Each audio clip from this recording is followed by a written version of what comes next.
consequences of this conflict even in the last 1 year. We have seen energy prices double. We have seen food prices sometimes more than double. It's not just prices for many countries. In fact, just accessing energy and food and fertilizer.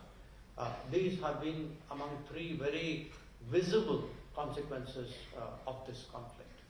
So when we say the world is difficult, it's not it surely is not an exaggeration. If anything, it is an understatement given what is happening in Ukraine.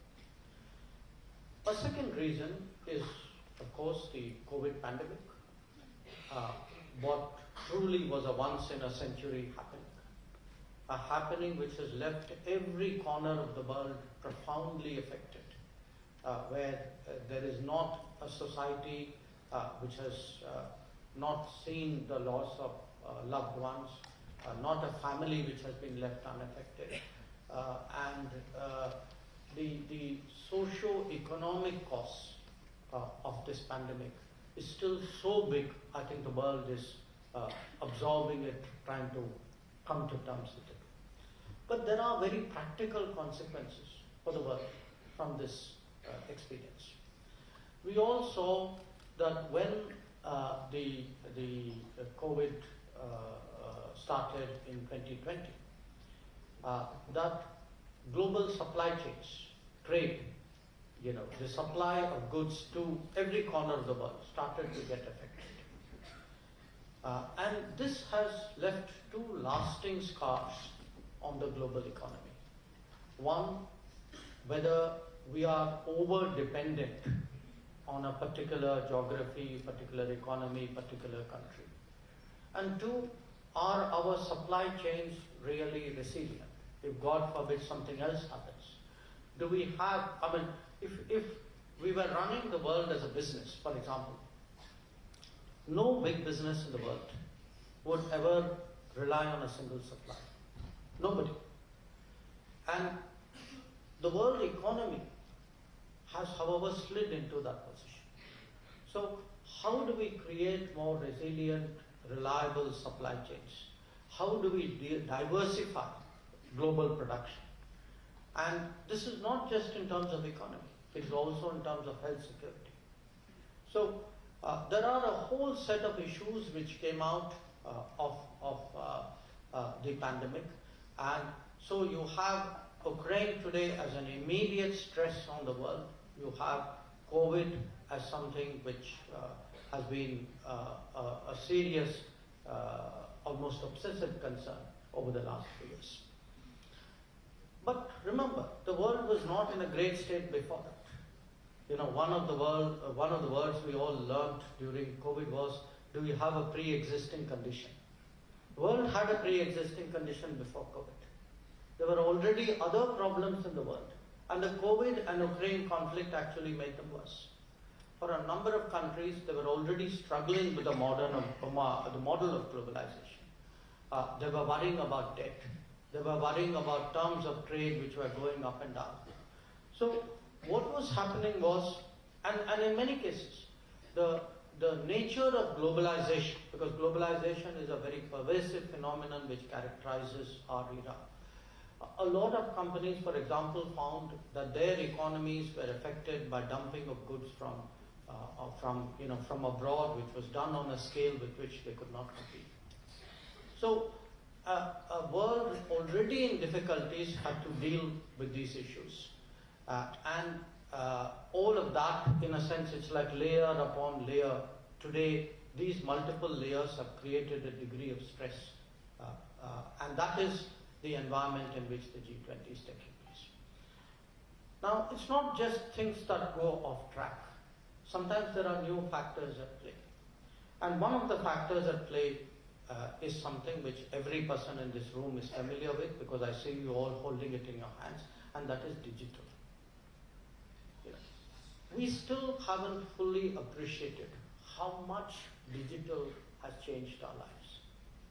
How much it has changed our life, because every time you look at that screen, you are learning something, but somebody else is also learning something about you. Your habits, your likes and dislikes, your demands, your preferences are all being captured even as you are looking at that screen. Now, it's not a matter of vanity, or it's not a matter of, well, somebody knows something about me. It actually is a deadly serious issue. Because if you were to look at the next generation, how will power among nations be determined? There was a time centuries ago which would be wealth, who has military power, who has most gold. There was an era where people said it was oil. Now, even this term, data is the new oil, what does it mean? It actually means that every digital transaction contributes to artificial intelligence, contributes to creation of capabilities which will actually determine what is the balance of power among nations in the coming years. So the big challenge today when it comes to anything digital is, you can put it in terms of data security, data privacy, but what it boils down to, it is this: who sees your data, who harvests your data, who monetizes your data, who utilizes your data, and what power do they have over you as a result of all of this. So if there is, just as I said, in the world of manufacturing, if there is the big concern that we need more resilient, reliable, multiple supply chains, in the world of data, in the world of digital, we need more trusted, more transparent practices. How do you ensure privacy is respected? How do we make sure that the conveniences of life do not become a vulnerability for each one of us, and particularly for our nation as a collective? Now, this is really the scenario of the world, and it is a scenario where we have both an east-west friction, tension today flowing from Ukraine. We have a north-south developing tension, which is flowing from COVID, from what were the other issues that I'm talking about. Technology is a hugely complicating factor, and these are really the issues which the G20 in some form is expected to address. Now, we have taken on the presidency at this time, and again, it's a kind of a natural thought that when you take on a responsibility, your immediate focus is, okay, how do I do this well? And when you say, how do I do this well,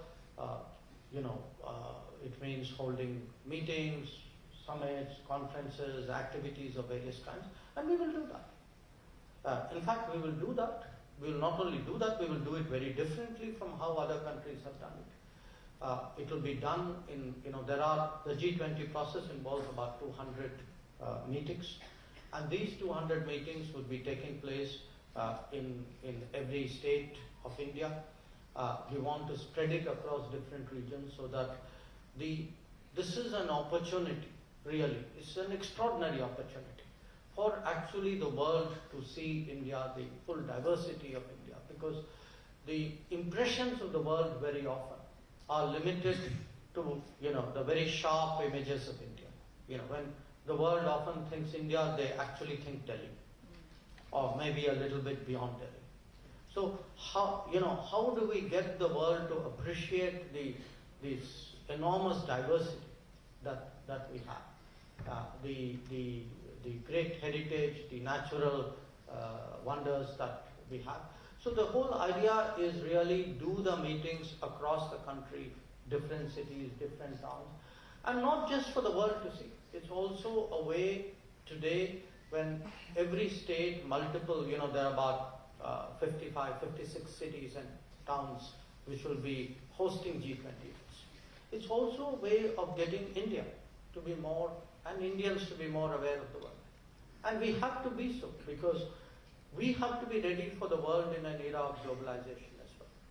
So we look at the G20 not just as an event, not just as a program. We see it as an opportunity that our people, our citizens and especially our youth today develop an awareness of the world, enhance an awareness, increase their interest, and for the world to have a better understanding of India at the same time. Now, having said that, it is one interesting question that when the rest of the world comes to India, what is the expectation that they have of India? And I put it to you that the expectations they have of India are actually quite exceptional.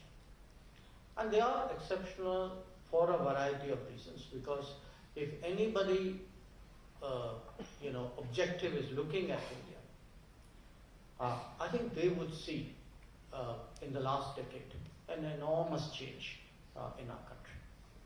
A change which probably is most sharply reflected in the youth of the country, but a change in every way, a change in mindset, a change physically, a change in our aspirations. And I would say when we debate the G20, we need to be conscious of what is this changing expectation and why is there a change of expectation of India. And in a way, I am perhaps best placed to articulate that because my job is to go abroad and talk to people, and in that process, particularly over the last 7-8 years, I have I have gathered a sense of the world's thinking about India. And that is something which today I would like to share with you. And what I did coming in here was, I tried to distill this into 10 points. The 10 different expectations that the world has with India. Because that is today their perception. This is how they have captured the changing India. And the first one, to my mind, is the contribution of India. Now, contribution has many senses, but I would talk about the one most literally applicable to the G20. Because remember, the G20, the mandate of the G20 is to promote economic development and growth. So, what is the contribution that the G20 thinks India would make? Now, some of you who would have seen the news today would, and if you haven't, I would encourage you to read a set of remarks by the managing director of the IMF, Kristalina Georgieva. She has pointed out that in what is otherwise, frankly, a fairly gloomy global economic scenario, to have a country like India with this GDP base growing at 7% and likely to continue, if not actually increase it in the coming decade, that is something about which the world has great expectations. And if I were to give it to you, in India, I would say, guys, we are growing at 7%. Everybody feels okay, good. I want you to see how the world looks at it. Kristalina Georgieva tells us 15% of the world's growth this year is going to come from India. So we are 15%, 15% of the solution that the G20 is looking for in terms of economic growth and development. But it isn't just, growth. The G20 is actually looking at how we have handled the COVID challenges. They note the vaccination, because remember, there are countries where there were vaccines but not enough vaccination. There were countries which didn't have vaccines and obviously not enough vaccination. So, and getting shots in the arm, which all of us have had, looks very easy when it is done. Believe me, when you go to countries which have struggled with that problem, and when you tell them, look, they all know the population of India. When they look at our numbers and actually say, okay, everybody eligible has actually got vaccinated, for them this is a staggering achievement. It's a staggering achievement also with the smoothness and the organization with which it is done. But the health was the most obvious. There was a time And I remember the very early meetings. Interestingly, it was actually a G20 meeting. We had a virtual G20 meeting very soon after the COVID became a global concern. So we're talking January of 2020. And, without being personal about it, the sense of the briefing to the G20 was, if there's any place in the world which is going to go under because of COVID, it is India. That was the sentiment. And it was not the sentiment of an individual, it was sentiment actually of a set of very serious people who had studied global health and came to the conclusion that our health system, our governance system, our ability as a society would not allow us to deal with the COVID. And 3 years later, we have actually shown them to be so wrong. Even they today marvel at where we have come. And come again, not just as a health and vaccination issue. How we have managed society, how we fed people during this period, how we put money in people's bank accounts.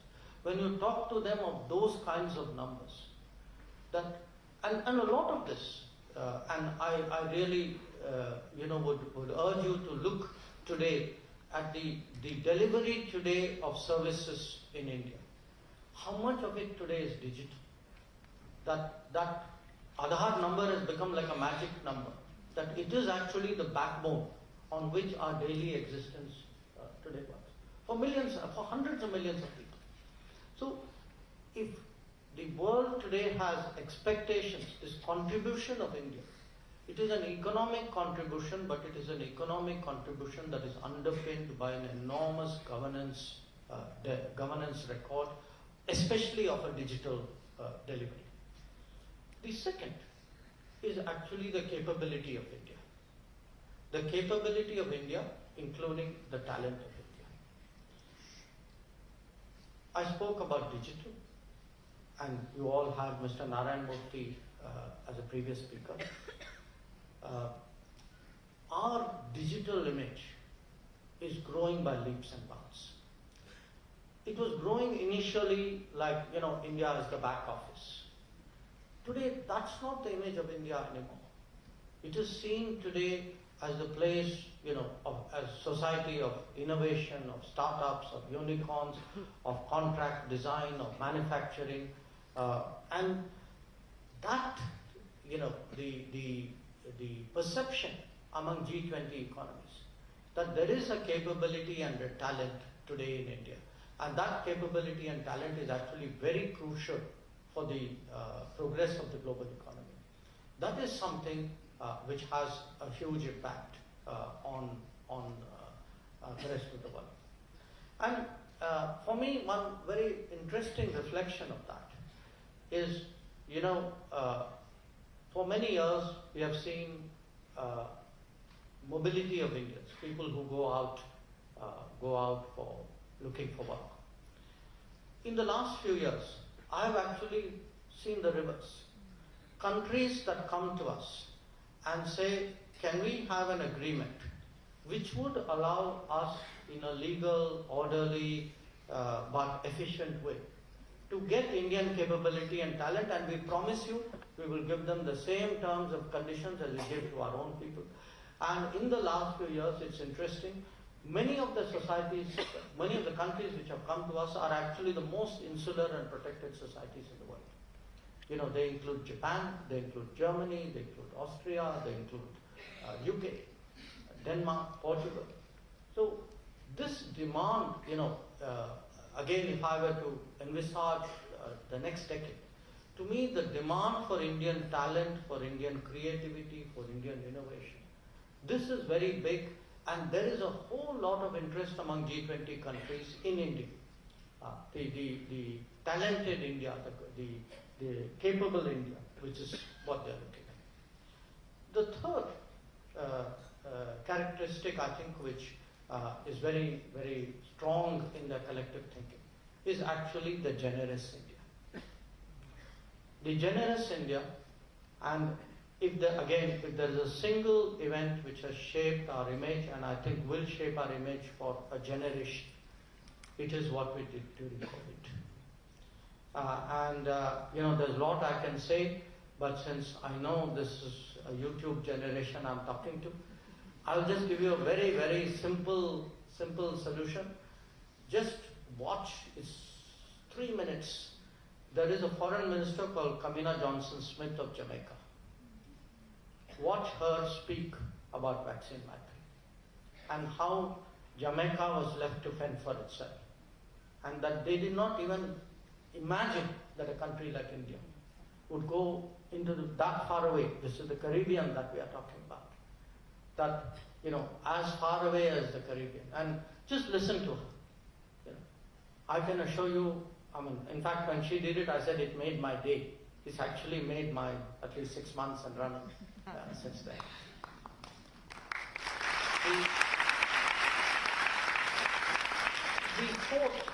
The fourth characteristic, I think, which will be, again, very much in the minds of G20, is the higher profile of India. Higher profile, not just, in going up the stage and looking good. Higher profile in actually shaping global pivots. And in the last decade, if you consider the key challenges of the world, climate change, terrorism, taxation, maritime security, even food, and sometimes it starts small. This year, for example, is something called the International Year of Millets, that we are very, very strongly pushing millets, that is ragi, bajra, jowar, and we are pushing it because it is actually climate friendly, it uses very little water, it is extremely nutritious. And by the way, most of our ancestors used to eat millets before wheat came into our lives, or rice came into our lives. So the push for millets actually has a serious possibility of significantly solving the world's grain demand. Because it can be grown today. The biggest constraint today to agricultural expansion is actually water. And it can be grown in a very massive way without actually significantly diverting water resources. But I cite millet, but there are other examples as well. We have been leaders of propagation of solar energy. That International Solar Alliance, which has today more than 100 members, was started by Prime Minister Narayan Murthy at the Paris Climate Conference COP21. And today, if you see, there are big countries, small countries, the propagation we have done on solar. And not just propagation, we have done it backing it up by our own expanding capability in India. The fifth one I've done so far, an India that contributes, an India that is capable, an India that is generous, an India with a higher profile. It is actually a responsible India. A responsible India that within a day of an earthquake in Turkey was sending its field hospitals and its first responders out. Not, again, as an act of exception. We have done it, if you look in the last decade.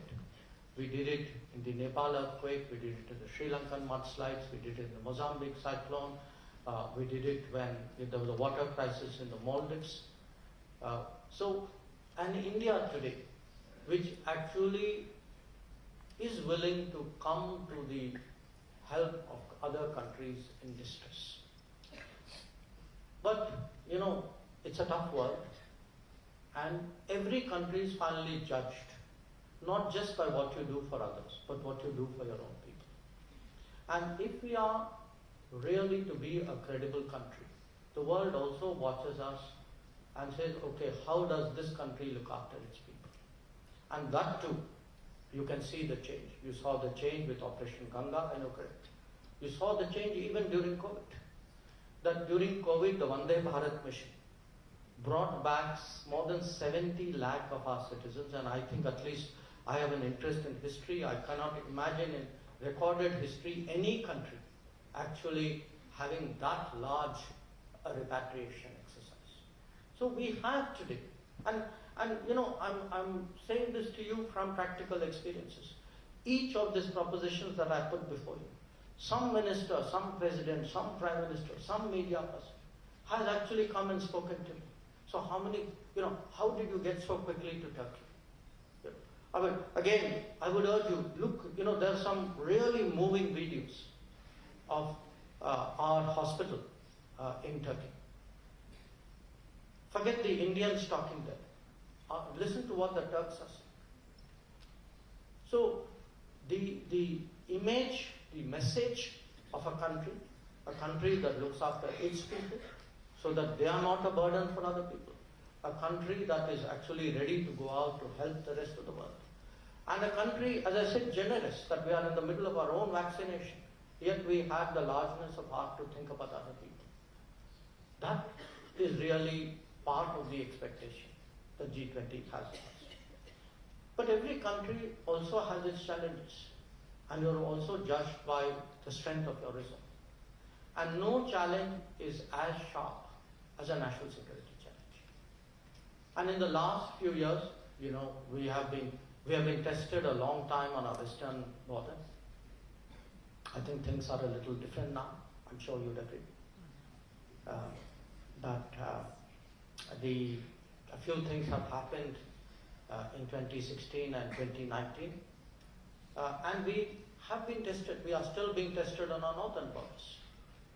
And how we come through those tests, our ability to stand up. We have today the image of a country which is willing to do what it takes to defend its national security interests, which is a very, very,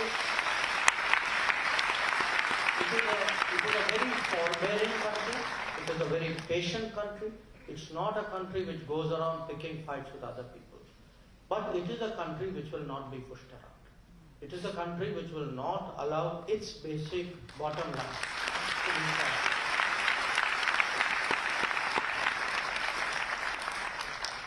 But then there are also the bigger debates. Sometimes, as I said, it's a very polarized world. Your polarized world is a nice way of saying different countries try to pressurize you. They urge you, sometimes they use some pretty strong words. Now, how do you stand up for your interests? And sometimes the interests of others who may not have the same ability and strength that you do. And we are seeing that today. I began by referring to the Ukraine conflict.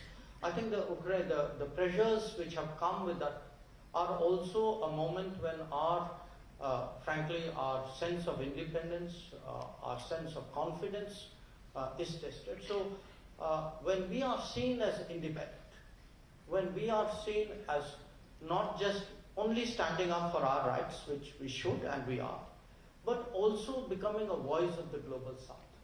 You actually had last month a consultation process as part of the G20, and this is the first time it has ever happened.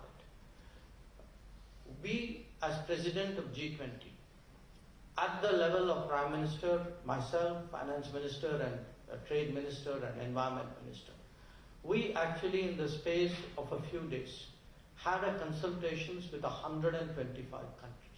125 countries of the global south at the Minister, Prime Minister, President level, so that we want to go into G20 saying, look, there's a large part of the world which is not sitting on that table, but they have legitimate interests. Somebody needs to speak up for them.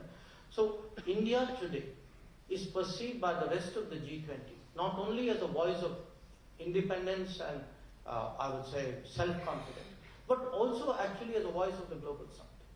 And that too is something which shapes the perception. Now, you can have debates, but you have real life problems as well.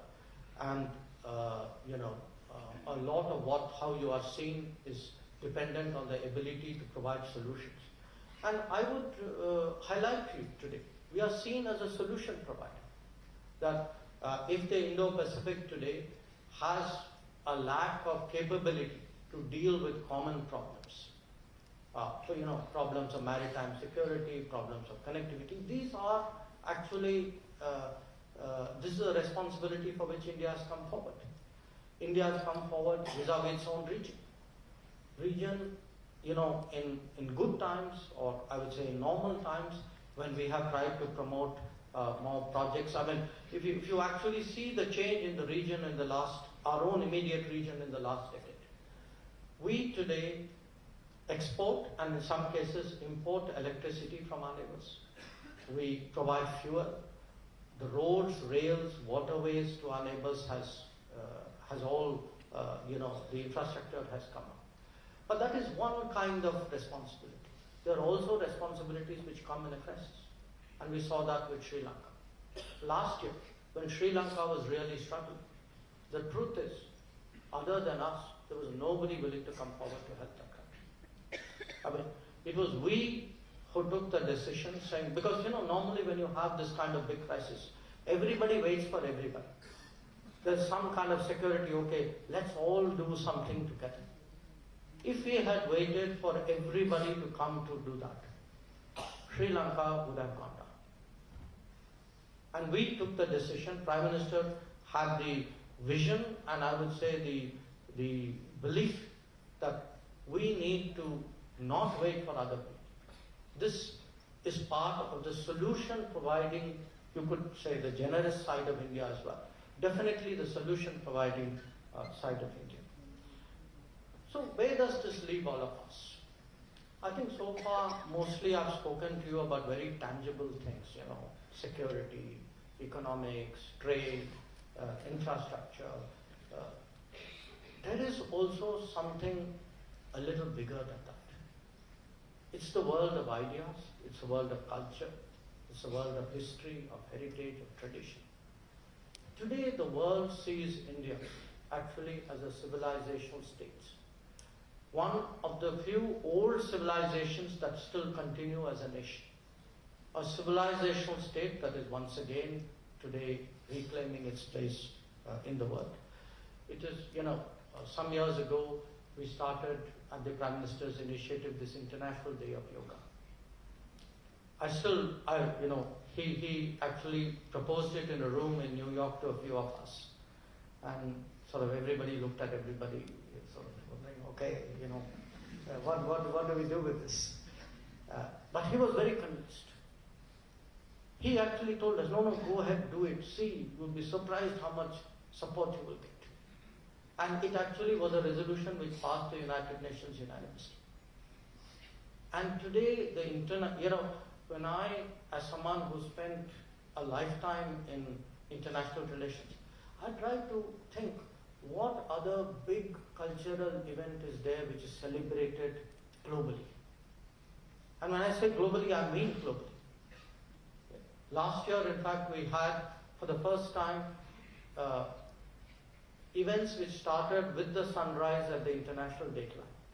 And as the sun moved, it actually went through the entire world, coming back to the dateline.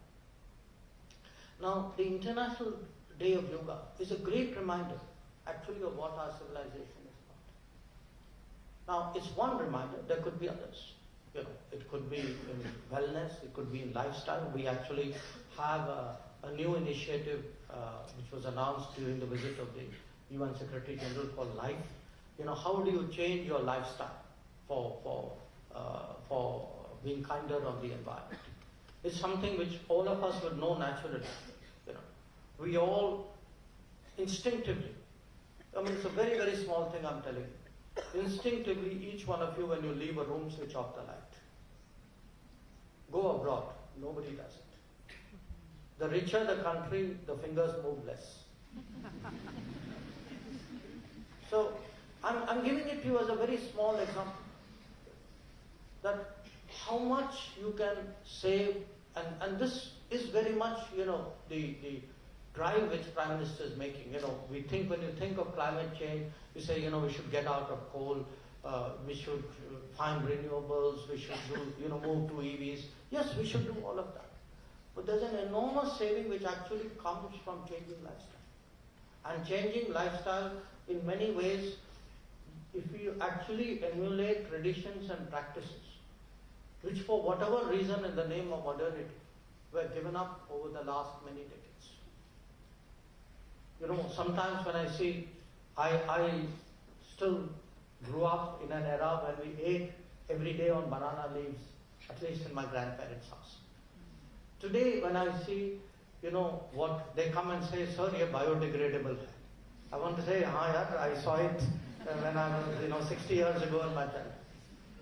So I put it to you that in this world of ideas, culture, how do we today make that impact on the world? We have started. It's actually already visible. And I say this not just as a branding point or an image point. It's also a matter of cultural respect.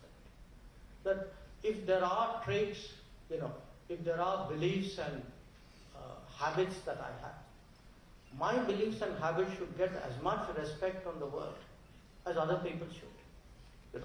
If there are places of faith for other cultures, why should there not be for me?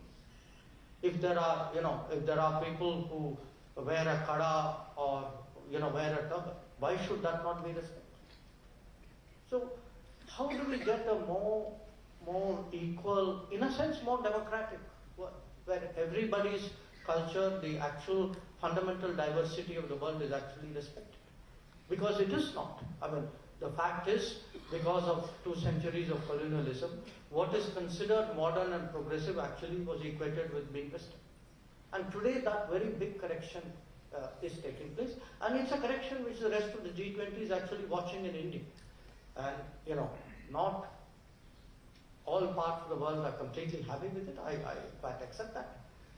But I do think it's a very, very powerful development which is worthy of world attention.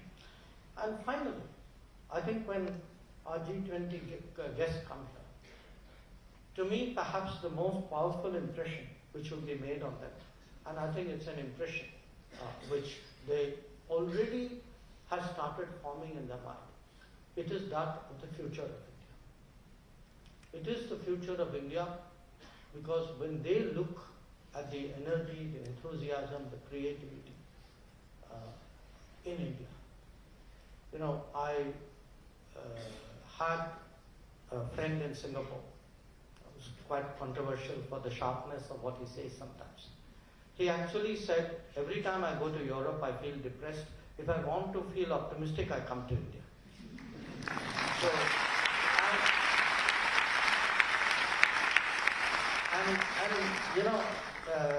sometimes it's nice for other people to say it, but as someone who probably travels more than any of you, if you see me looking, any pictures of my coming back to India looking very good, it's not because I've just had a good flight. I'm actually very pleased to be back here. And seeing, that sentiment in India. So once again, it's really very, I thank you for the opportunity today, because I wanted this whole G20 exercise to be seen not as a program, but as part of a responsibility, part of a bigger development, part of a big change that is happening in the world. And I am very sure that, the G20 baton will move on as it will. But I'm very sure that, not just the G20, but the rest of the world will surely remember India's presidency. So once again,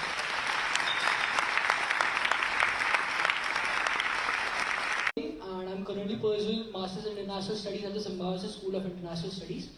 So my question is, the talks around UNSC reform have been going around for quite a long time. At the same time, we do not need to ignore the other agencies of UN as well. So in this context, how can the UN peacekeeping force, which itself is non-functional at now because of the over-politicization and over-politicization of the PE5, how can it be reformed, and how can UNGA take a crucial role in its reform, because it is a much more wider global south body with all the multilateral characteristics as well? What I'd like to do, maybe I'd like to take 3 questions at a time. It will make it much easier for me. There's one foreign student. I would like to take the question from Mr. Yasin Adam from Sudan. Are you here?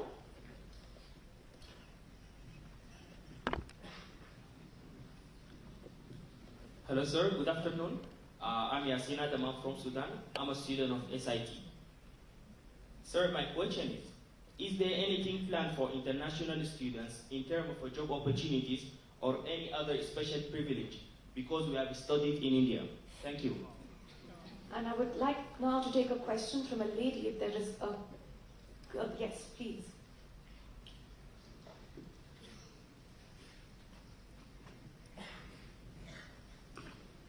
I haven't really prepared a question, just your speech made me think about something that I've been doing in Hyderabad.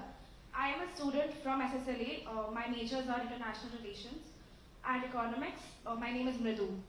So I'm a founder of a sustainable startup from Hyderabad, based out of Hyderabad, and we do leading G20 summits and the task force and the ideas of the activities that are supposed to be taking place in the nation, such as women-led programs, sustainability, and the life mission, the P3 community. I'm sorry. So since we've been relating to products that are completely sustainable. For example, recycled newspaper pencils, and we're extending our products to Go Bartan project as well. I wanted to know if there are any opportunities specifically for people like us in terms of international affairs, if we could export those things. Sure. Okay. The first question on the UN. Look, what has happened is the UN, because it was invented 77 years ago, it no longer reflects the reality of the world. It's really, it's a bit like a company. If the shareholding has changed, but the management has not, you can see the problems.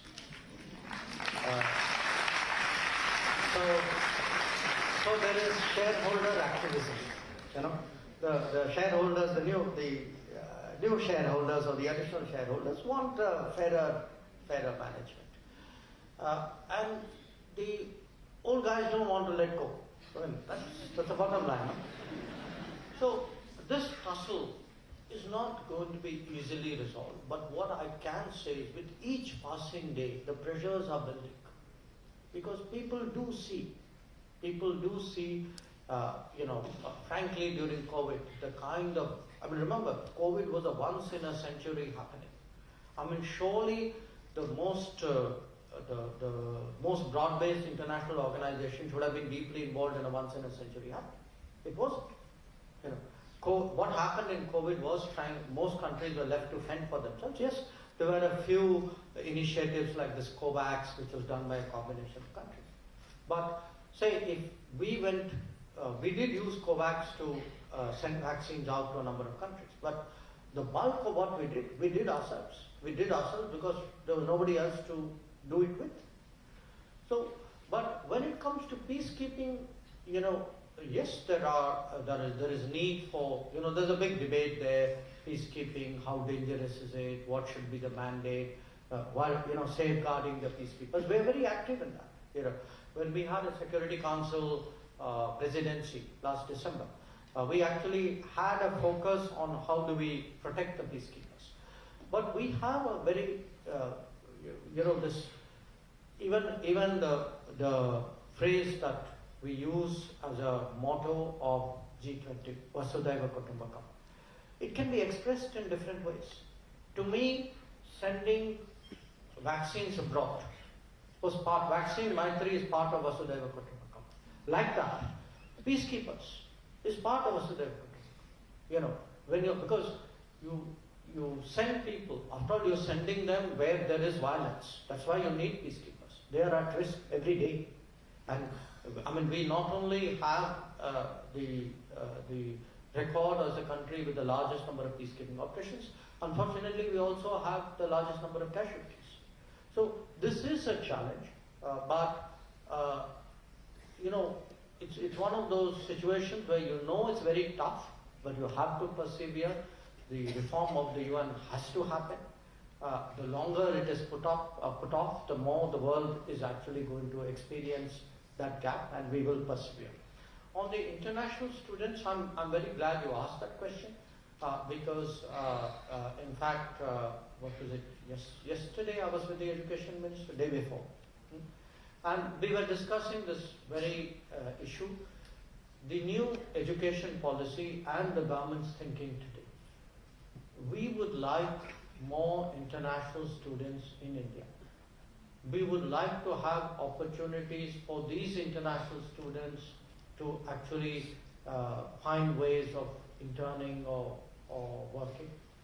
Because this is also what we expect for our own students when we go out. We would also like to see our own educational institutions go outside India. Because we do believe that they will not just promote our image, they will actually fill gaps, because there are very few countries today who have the scale of the educational experience that we do. So I hope very much that a lot of these are reflected in clear-cut policies. We are working on it, so that because we have to make visa adjustments as well for this to happen. On the startups, what you are doing.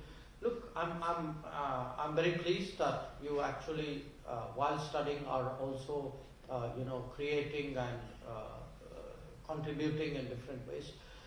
Our hope, we do not want a tightly regulated G20 that people come at the airport, we take them to the hotel, take them to the conference room, take a picture, shake hands, great, communicate, back to the airport and out. That's not the G20 we want. We want a G20 where people come. We are telling all of them, come a day before, stay 2-3 days later. We will help you with that. Go around the place where you are. I mean, if you're going to have a youth 20 out here, encourage them, let them mix around with the students, go to Pune, see what happens there, go out in the evening, leave them to figure it out for themselves.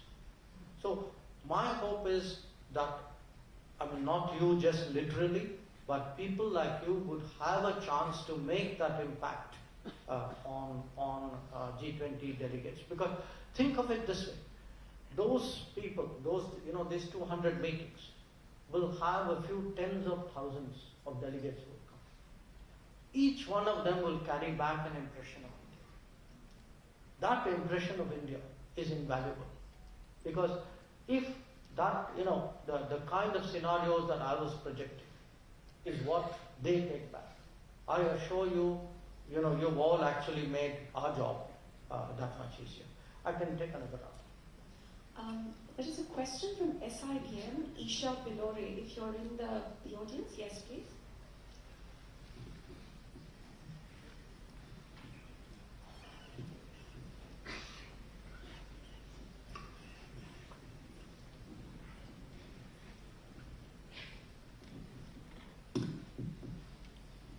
Good afternoon, sir. I'm Isha from SIBM. My question to you is, with the rise in bilateral and multi-state groupings in various regions, what does the future hold in terms of a shift from multilateral institutes to regional groupings to answer the global commons? And how does India fit into this picture? Thank you. There's just one more question from SIOM Nasik, Kumar Prakhar. Are you in the audience? Are you here with us? All right, we'll move to the next one. SCIT MS Vaishnavi.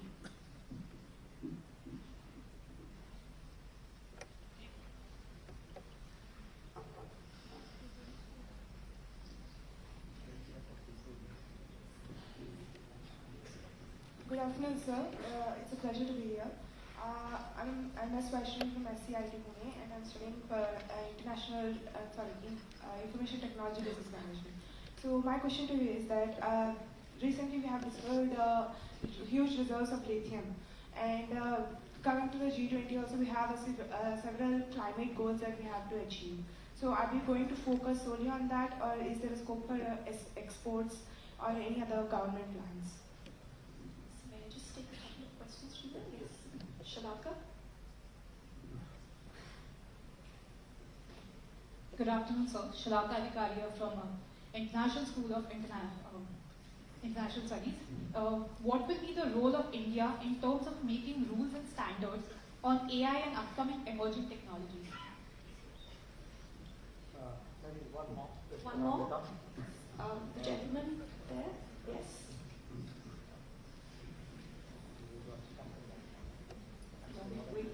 Okay, we'll do that. Or Good afternoon, sir. So my name is Saurav Singh and I'm from Symbiosis School of Banking and Finance. So first of all, thank you for coming here. It's a dream coming true seeing you live. Thank you. It's not just for me, it's for many of us present here. Youngsters look towards you. My question is, as you told, that G20 is taking place in a different manner this time. You are hosting it in different states. I read an article a few days before that Haryana is hosting a yoga sessions for all the delegates from March 1st to March 4th. So what is the outcome you are expecting by the end of G20 meet by doing the G20 meeting in this manner? So I'm going to take one more question from this side.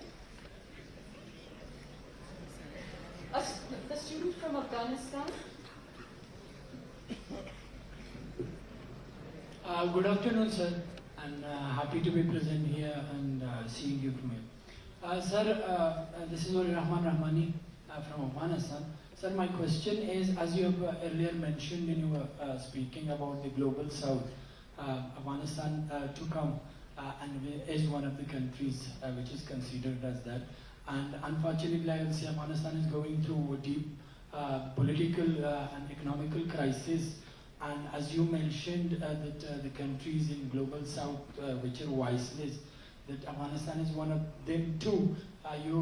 India in G20 presidency will be taking stance for that. So what is there special for Afghanistan in that regard? And one simple other question, that many of our students in Afghanistan who are currently students in Indian different universities, around 2,500 students are stuck in Afghanistan since last 4 years. So about their visas, we are aware of the security challenges, but still, what are the way out for them so to get visa and come to India? Thank you, sir. Okay. So the first question there. Look, today, precisely because the UN isn't working so well, and the world problems have not come down, if anything they've gone up, we have to find very creative, innovative, flexible ways of solving situations and problems. Now sometimes, two countries or a single country, if it is very strong, can do it. But increasingly, the big problems of the world cannot be solved by one country or even two countries. It needs some kind of larger group. And that is what you are actually beginning to see.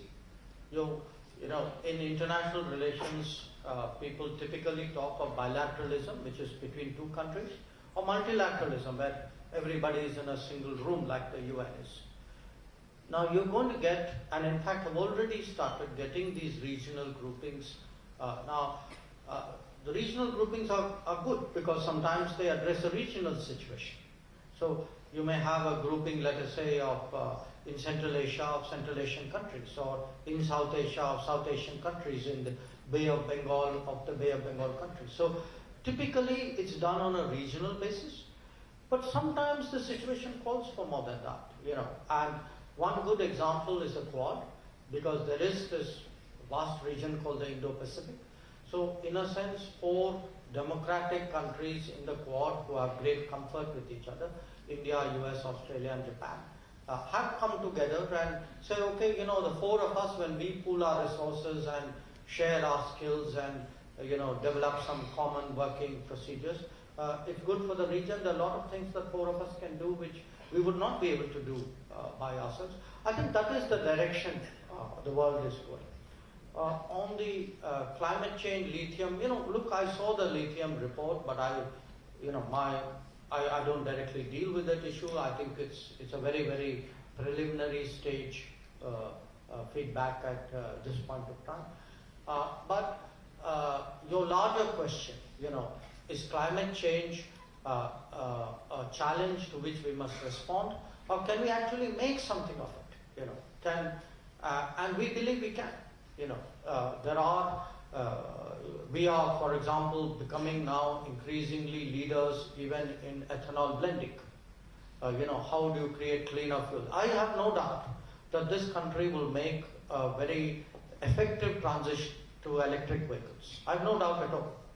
I think our companies will lead the way.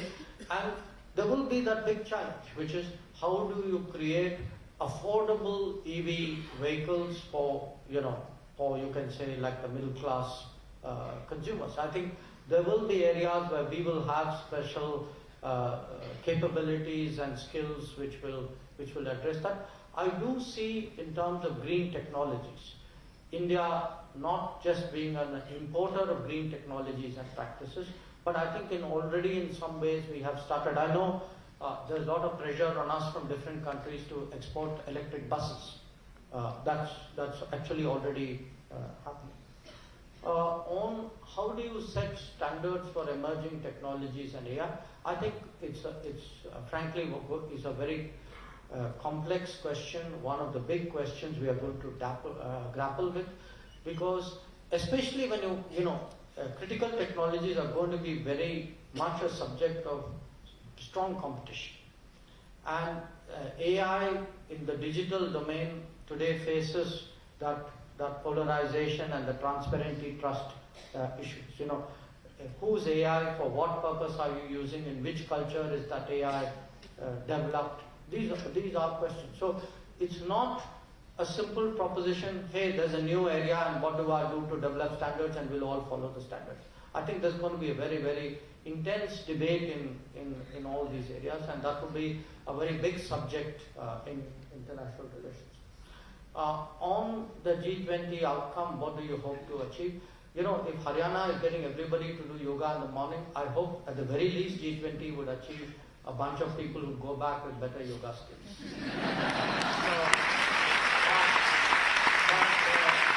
I really hope that it will be very much more than that, because look, at this time, seriously, there are big issues the G20 is grappling with. We speak about climate. The issue is not just climate. A large part of it is finance. You can't have high climate ambitions and not enough green finance to back it up. Which country doesn't have ambitions? I mean, which one of us would not like to be greener? The real problem is, where do we get the resources to make that transition? That's the real issue, and that's the issue actually where the developed world has not delivered on its promises today for multiple decades.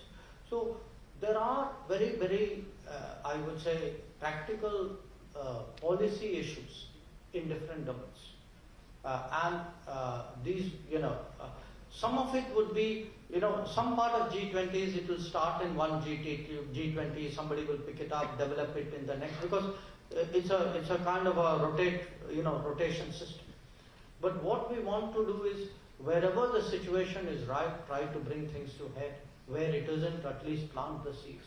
But we do want to see a more digital world. A digital world, not just in terms of companies monetizing data.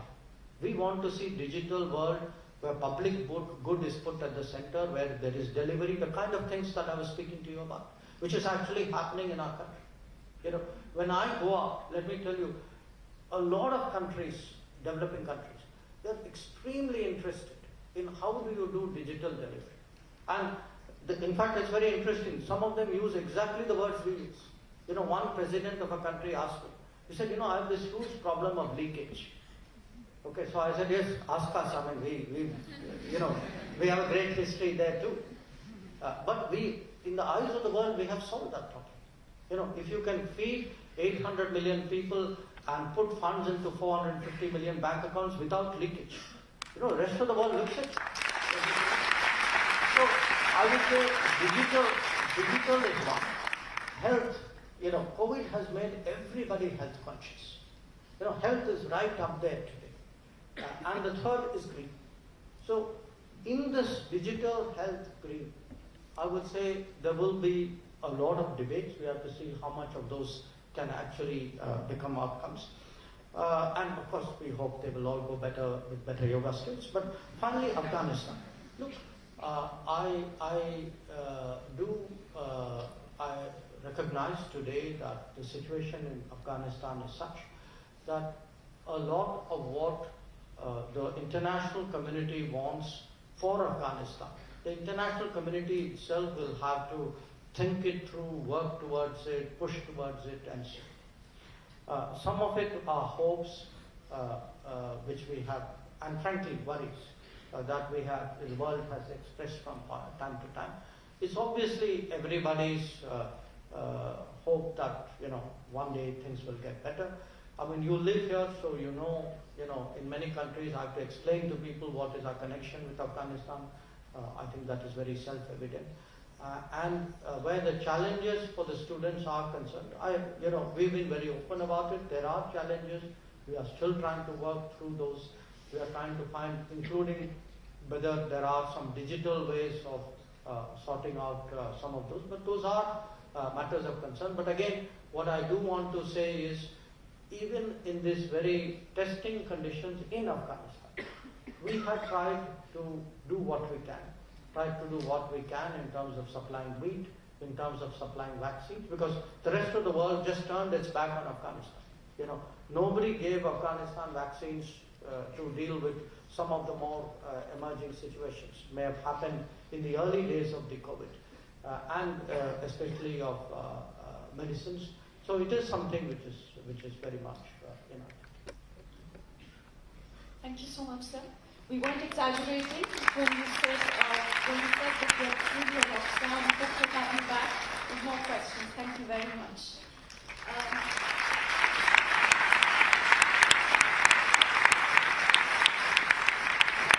We now request Dr. Rajni Gupte ma'am to deliver the vote of thanks.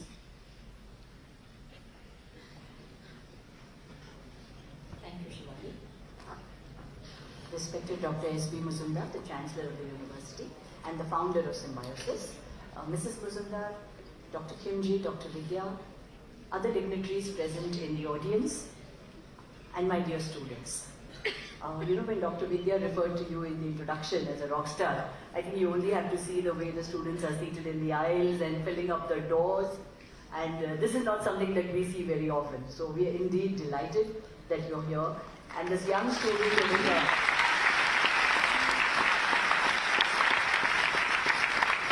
I think he spoke for all of us when he said that it's a dream come true for many, many of us, for all of us indeed, I should say that. Your visit to Symbiosis is indeed at an opportune time.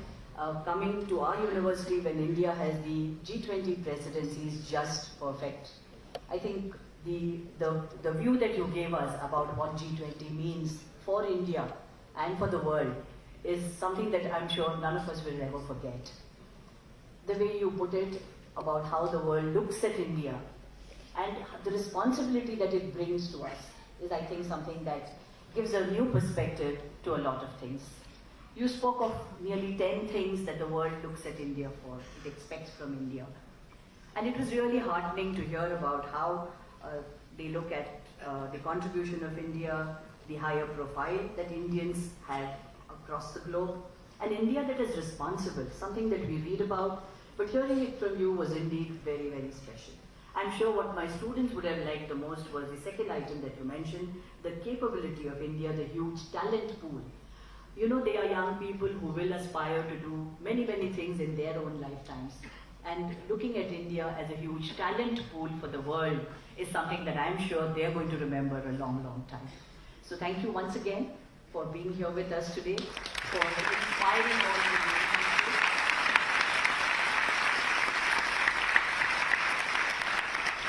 I'm sure that with all the efforts that are going into making G20 a wonderful experience for all the people who are going to come in, 55 cities, 56 cities participating. Recently we were at Goa for a QS summit, and at this summit we had a lot of international guests, and over there also they gave them a glimpse of the carnival of Goa.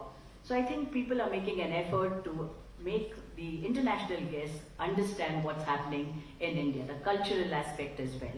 So thank you once again, and I'm sure that with your leadership, the G20 events across India are going to be really leave an indelible print on the minds of people. Thank you so much. Thank you, ma'am. The audience, please remain seated while the dignitaries leave the stage. The audience, please remain seated while the dignitaries leave the stage.